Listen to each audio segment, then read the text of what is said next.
Why do people fall ill? Anyone taking the modern scientific approach gets caught up in contradiction when reflecting on the fact that people may be ill, and initially has to assume this contradiction to be due to the nature of existence as such.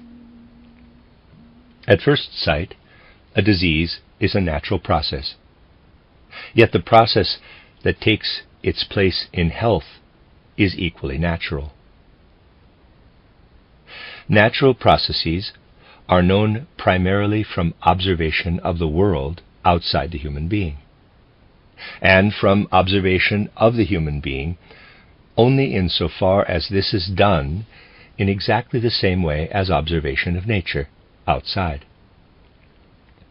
The human being is seen as a part of nature, which is such that the processes that can also be observed outside are highly complex in this part of nature, yet are nevertheless of the same kind as those in outside nature.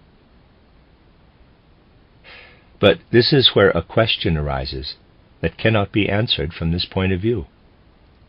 How do natural processes develop in the human being, leaving animals aside for the moment, that are the opposite of healthy processes? The healthy human organism seems comprehensible as part of the natural world.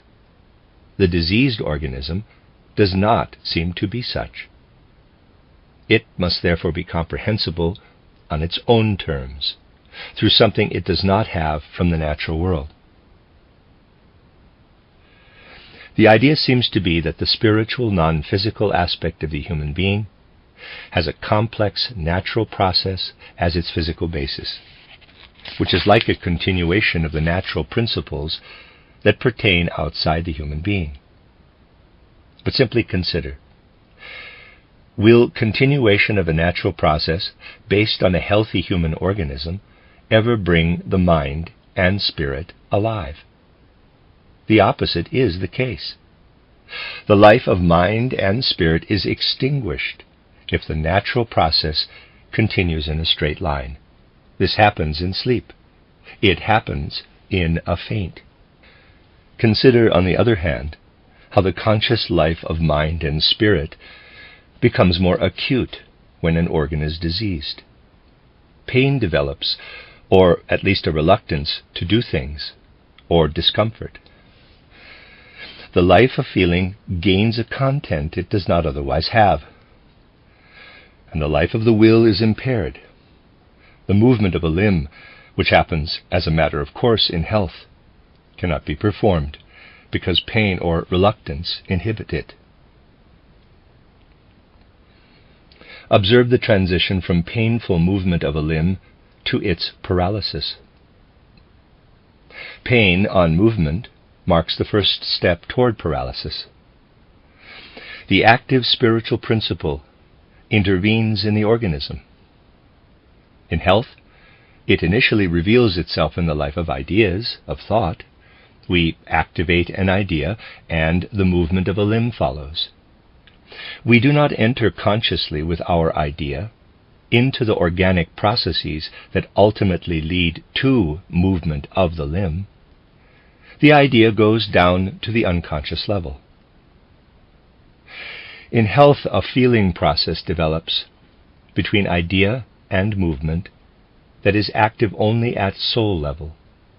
It does not distinctly connect with anything physical and organic. In ill health, this does happen, however. Feeling, which in health is experienced as separate from the physical organism, connects with it in the experience of illness.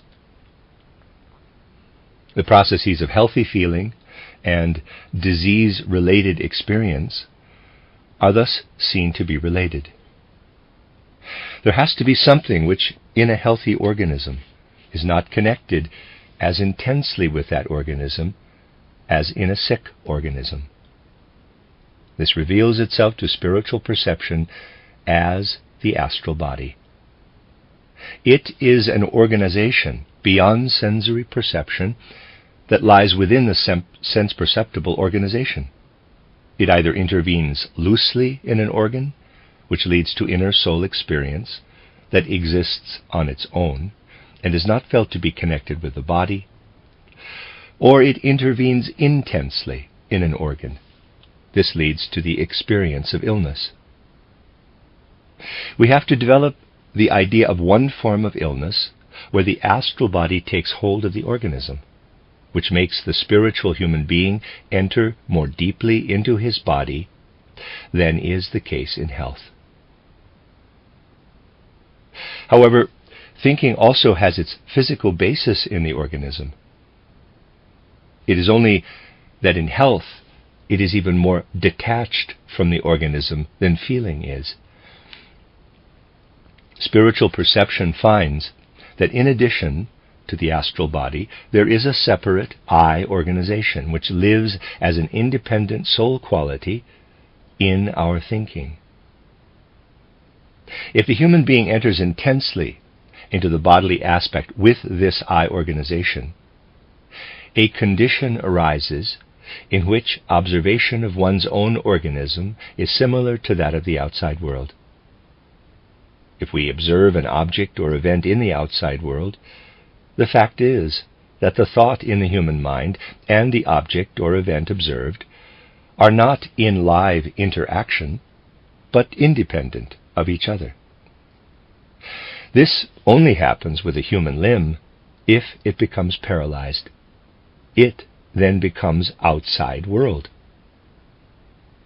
The I organization is no longer loosely connected with the limb the way it is in health, when it can connect with the limb in a movement and immediately let go again. It enters permanently into the limb and can no longer withdraw. Again, we have the healthy movement processes of a limb in juxtaposition with paralysis, and see how they relate. Indeed, we can see quite clearly that a healthy movement is the beginning of a paralysis that is cancelled as soon as it begins. We have to consider the nature of illness to lie in an intense connection of the astral body or I organization with the physical organism. But this connection is merely an enhancement of the looser connection that exists in a state of health. Thus, even the normal interventions of astral body and I organization in the human body relate not to healthy vital processes, but to pathological ones. When spirit and soul take effect, they cancel out the normal way the body is constituted. They change it into its opposite. With this, however, they put the organism on a road where illness wants to begin. In ordinary life, this is regulated as soon as it arises by a self-healing process. A certain form of illness develops if the spiritual or soul aspect advance too far toward the organism, so that self-healing will either not come about at all or only do so slowly. The causes of illness must thus be sought in the capacity for spirit and soul, and healing must consist in releasing the soul or spirit element from the physical organization. This is one form of illness. There is also another. The I organization and the astral body may be prevented from establishing the loose connections with the bodily aspect that in ordinary existence are the basis of independent feeling, thinking, and will. Healthy processes then go beyond the level that is appropriate for the organism in the organs, or processes that cannot be reached by spirit and soul. And in this case, spiritual perception shows that the physical organism will then do more than merely perform the lifeless processes of outside nature.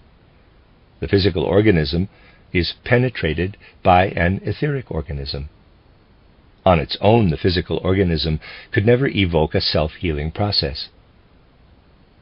This is fanned into life in the etheric organism.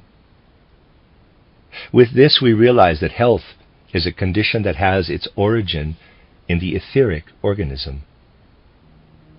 Healing must thus consist in treating the etheric organism. Footnote: a comparison of what has been said in the first chapter with the contents of the second chapter will specifically help the reader understand the point at issue.